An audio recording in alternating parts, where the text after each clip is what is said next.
Parliamentary party का meeting हुई और आप सबको मालूम है एनडीए का फॉर्मेशन 1998 में शुरू होने के बाद 25 इयर्स पार करके अब तीसरी बार लगातार प्राइम मिनिस्टर मोदी जी के नेतृत्व में सरकार बनी है।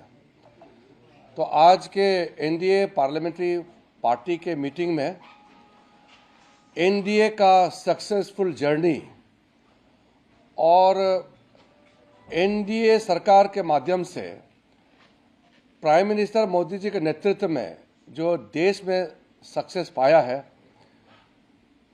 उसका भी एक तरीके से सेलिब्रेशन है। एनडीए पार्लियामेंट्री पार्टी के मीटिंग में प्रधानमंत्री जी का उद्बोधन, प्रधानमंत्री मोदी जी का मार्गदर्शन हुआ और प्राइम मिनिस्टर ने बहुत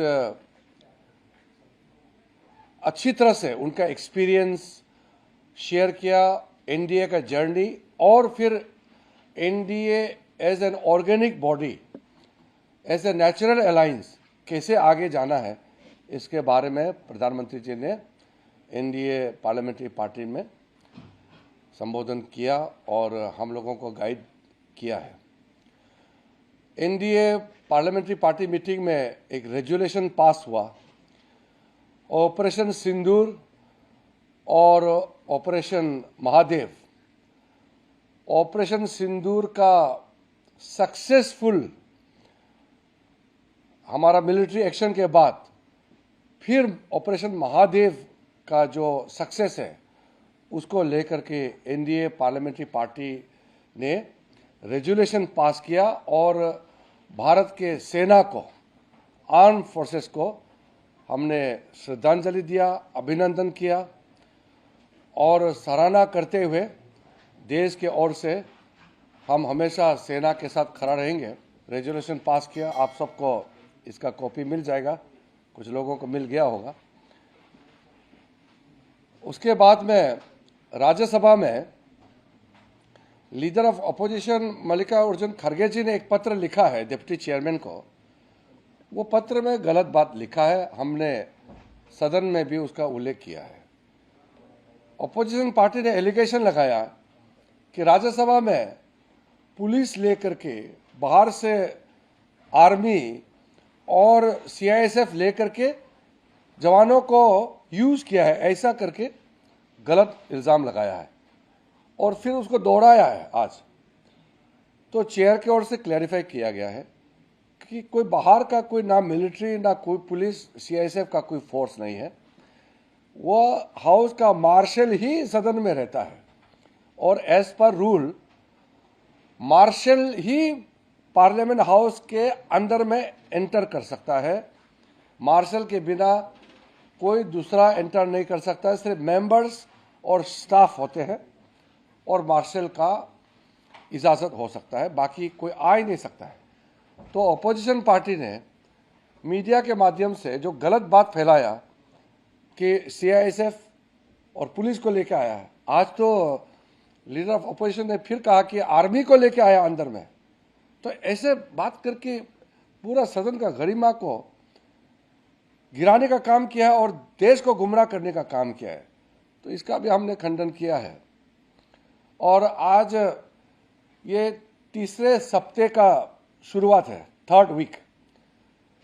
तो 3 सप्ताह हमारा हाउस का अभी हो गया है, चल रहा है। हम पूरा एक बिल पारित नहीं कर पाया। एक शिपिंग वाला बिल हमने राज्यसभा में पास किया, वो लोकसभा में आए हैं और लोकसभा में मणिपुर में जो प्रेसिडेंट रूल हुआ है उसका एक स्टैट्यूटरी रेजुलेशन है, वो पास किया है, वो राज्यसभा में अभी गया है। आज राज्यसभा में उसको पारित करेंगे। तो हमने ये निर्णय किया है और अपोजिशन को भी हमने अनुरोध किया है कि आज हम बिल पारित करेंगे। लोकसभा में scheduled tribe reservation in the Goa assembly, tribals को गोवा असेंबली में रिजर्वेशन देने का जो बिल है उसको आज हम लोकसभा में रखेंगे और इसका चर्चा बाकी पिछले सेशन में हो चुकी थी। तो आज थोड़ा सा जो बचा हुआ टाइम है उसको औपचारिक करके हम उसको पारित करेंगे और राज्यसभा में स्टैट्यूटरी रेजुलेशन है उसको पारित करेंगे क्योंकि वह संवैधानिक व्यवस्था है, टाइम बाउंड है, उसको हमको पारित करना है। फिर हम बाकी बिल्स लेके आएंगे और इससे पहले हम अपोजिशन पार्टी को अनुरोध कर रहा हूं, हम बार बार कर रहे हैं कि बिल्स और बाकी संसद में कामकाज को चलाने में बाधित ना करें। देश के जनता ने हम सबको पार्लियामेंट में इसलिए भेजा कि देश के लिए काम करें और संसद का समय बर्बाद करके, करोड़ों पैसा बर्बाद करके, हंगामा करके बहुत नुकसान होता है।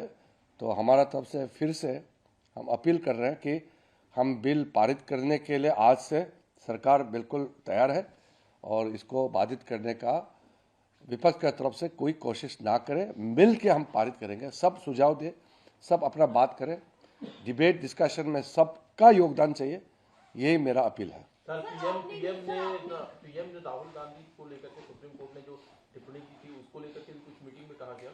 देखिए, प्रधानमंत्री जी ने बहुत साफ शब्दों में कहा कि श्रीमान राहुल गांधी जी जो अनाप शनाप बातें हमारा सिक्योरिटी और टेरिटरी को लेकर के जो गलत बयान देते हैं, उसको सुप्रीम कोर्ट ने कड़ी टिप्पणी जो की है, इसके बारे में हम लोगों को बताया कि गलत बात बोलने से न्यायालय, हमारा सर्वोच्च न्यायालय, हमारा जुडिशरी जो है वो भी चुपचाप नहीं बैठेंगे। ये सबके लिए एक सबक है कि आप रिस्पॉन्सिबल एक नागरिक है और अनाप शनाप कुछ भी बात करके आप बच जाएंगे, ये सोचना गलत है। और सुप्रीम कोर्ट ने राहुल गांधी जी को जो टिप्पणी के साथ साथ एक हिदायत दी है, मैं मानता हूं कि इससे सिर्फ राहुल गांधी ही नहीं, सबके लिए एक सबक है कि एक भारतीय होने के नाते भारत का खिलाफ बयान नहीं देना चाहिए। ये एक बहुत साफ मैसेज है सुप्रीम कोर्ट की ओर से। प्रियंका गांधी का इसी पे कहना है कि जज नहीं तय करेगा कौन सच्चा बात है कौन क्या है। कांग्रेस पार्टी इस तरह से जुडिशरी को जो चैलेंज करता है वो तो कोई नई बात नहीं है। पहले भी कांग्रेस पार्टी ने जुडिशरी को चैलेंज किया और आज भी कांग्रेस पार्टी जुडिशरी को मानते ही नहीं है। लेकिन हम लोग तो नियम मानने लोग हैं, हम नियम मानते हैं, हम संवैधानिक जिम्मेदारी को हम समझते हैं, संविधान के प्रावधान को हम मानते हैं। कांग्रेस पार्टी संविधान को हाथ में पकड़ने का नाटक करता है और संविधान को ही नहीं मानता है, जुडिशरी की टिप्पणी को भी नहीं मानते हैं और चैलेंज करता है, संसद को नहीं मानते हैं। तो ये एक परिवार को सब कुछ मानते हैं, देश से भी ऊपर, संविधान से भी ऊपर कांग्रेस पार्टी एक परिवार को मानते हैं। अब हम क्या कह सकते हैं, ये उनकी दूरदर्शा, उनका क्या है, इनका कांग्रेस पार्टी का वजूद क्या है, एक पार्टी को ही सब कुछ मानते हैं वो। सर, आज आपने एक स्टेटमेंट यूज किया था राज्यसभा में सर, मार्शल्स के लिए सिचुएशन में consider to be martial. Sir, Firoz ji Shiva कह रहे हैं कि ऐसा कोई फ्रेज ही नहीं है रूल बुक में, कंसीडर्ड लाइक मार्शल। मैं कह रहा हूं कि किसी को भी अगर राज्यसभा या लोकसभा में एंगेज करता है, जिस पद में एंगेज करता है वो तो वही कहेंगे ना। मार्शल मतलब क्या होता है? मार्शल जिसको हाउस चलाने के लिए उनका उपयोग किया जाता है, जब तकलीफ होता है, व्यवस्थित नहीं है उस चीज में, व्यवस्था के लिए मार्शल इस्तेमाल किया जाता है। तो मार्शल मतलब तो जिसको एंगेज किया वो मार्शल हो गया ना। मैं कौन है मैं तो तय नहीं करूंगा ना, कहीं से तो आएंगे ना। आप कहां से लाएंगे? किसी को तो आप कुछ एग्जाम पास करके या कुछ डिप्यूटेशन में कहीं से तो भी लाएंगे ना।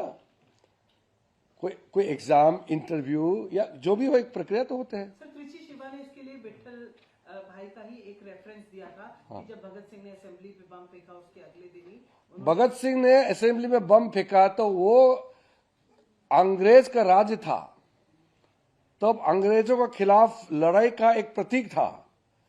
आज हम आजाद हैं तो भगत सिंह जी का नाम लेकर के उनके आत्मा को दुख पहुंचाने वाला काम नहीं करना चाहिए। भगत सिंह जी जैसे लोगों ने अपना कुर्बानी जान दे करके इस देश को आज़ादी दिलाई है। तो हम जब अंग्रेजों के खिलाफ लड़ाई लड़ते थे वो अलग है, आज तो हम आज़ाद देश है। तो क्या वो पार्लियामेंट में कैसे सीआईएसएफ को ला सकते हैं मार्केट में? Aren't they from Parliament Security? Yeah. They were originally and have been from the Parliament Security. Yes, that has been very clearly explained by the chair that all those marshals are part of the parliament security, they are part of the parliament staff, they are not from any security organization outside parliament. It has been very clearly stated. So that means leader of opposition and the opposition leaders have made false statement in the house as well as in the letter complaint to the chair. Sir, जब संसदीय दल की बैठक में PM का मार्गदर्शन मिला, कुछ तिरंगा अभियान को लेकर बात हुई और गृहमंत्री हाँ, वो तो गृह मंत्री जी अमित शाह जी अभी देश का सबसे लंबा गृह मंत्री पद में संभालने वाला मंत्री बना है, तो ये भी एक बड़ी उपलब्धि है। तिरंगा यात्रा के बारे में कहा है कि हर एक भारतीय जब घर में तिरंगा फहराता है, लहराता है, वो गर्व से सीना चौड़ा हो जाता है कि घर में तिरंगा है। तो हर एक हमारे एनडीए के जितने मेंबर्स ऑफ पार्लियामेंट है और हमारा जितना कार्यकर्ता है, सबको तिरंगा यात्रा में जुड़ने के लिए आह्वान किया है और तिरंगा सबका घर में लगना चाहिए। और जब 15 अगस्त होते हैं उसमें तो हम लोग करते ही हैं, उसके अलावा भी हम लोग तिरंगा यात्रा निकालना चाहिए, ये एक आह्वान है। रूलिंग्स भी दी है राज्यसभा में, सभापति ने 3 रूलिंग्स भी दी है 267 एसआईआर और इन सबको लेकर, तो इस पर क्या स्टैंड रहेगा? उसका मैं कल बताऊंगा। कल You said he is the longest serving HR or is Home he the Home Minister in record in record or like since for independence. or yeah or not Since- just the NDA. No, longest ever serving home minister of the country. हाँ, तो prime minister ने बहुत अच्छा कहा कि NDA सरकार देश को जिस तरीके से चला करके विश्व में भारत का जो स्थान है उसको बहुत ऊंचा में ले गया है, उसी के साथ साथ हमको ये समझना होगा कि ये जर्नी शुरुआत है। एनडीए का भारत को नेतृत्व देने का ये जर्नी शुरुआत है, ये बहुत लंबा रास्ता तय करना है क्योंकि भारत को और ऊंचे पद पर, ऊंचे स्थान पर पहुंचाना है। ये प्रधानमंत्री जी का आह्वान है, ये तो देशवासी उसमें सब स्वर मिलाते हैं ना, क्योंकि प्रधानमंत्री जी का बराबर हमारे देश में इतना एक्सेप्टेबल लीडर आज तक पैदा हुआ नहीं है। हर एक कोने में, हमारा भारत देश का हर एक कोने में मोदी जी का गुण गाते हैं, उनका लीडरशिप को सब सैल्यूट करते हैं, इसमें तो कोई डिस्प्यूट नहीं है। सर एक और बात, सर जयराम रमेश कह रहे हैं कि इससे बड़ी इंसल्ट डेमोक्रेसी के लिए, लोकतंत्र के लिए क्या हो सकती है कि इलेक्टेड रिप्रेजेंटेटिव्स एक हाउस के अंदर ये डिस्कशन ही नहीं कर सकते हैं इलेक्टोरल रूल्स को लेकर। वही तो मैं कह रहा हूं कि कांग्रेस पार्टी इस हद तक काम कर रहे हैं कि उसका डर ही नहीं है अब, कि पब्लिक भी उसको डांटने लगता है आजकल कि तुम लोग को पार्लियामेंट में भेजा है काम करने के लिए, हल्ला गुल्ला हंगामा करने के लिए नहीं भेजा है। तो ये तो पब्लिक भी अब अपोजिशन एमपीज के ऊपर में तंज कस रहा है। Every member of parliament actually desires to have debate and discussion in the parliament. Many opposition MPs have also met me individually and expressed their willingness to run the house, and they also expressed their helplessness in the situation because the opposition party are guided by those leaders who do not have any kind of respect or understanding about the parliamentary democracy. So they are actually taking away the rights of those MPs who are willing to raise the voice of the people in the House. So internally, there are many MPs who are very upset with the kind of tactics being used by the Congress leaders and some of the opposition leaders. That means majority of the members, majority of the MPs are in tune with government's government's desire to run the house. We are in same page. There's no difference. It is only the Congress leadership and some of the opposition leaders who are hell-bent on disrupting the House and not allowing any business to be transacted. So I feel that some of the MPs should come together and put pressure on the Congress leadership not to create this kind of ruckus in the House.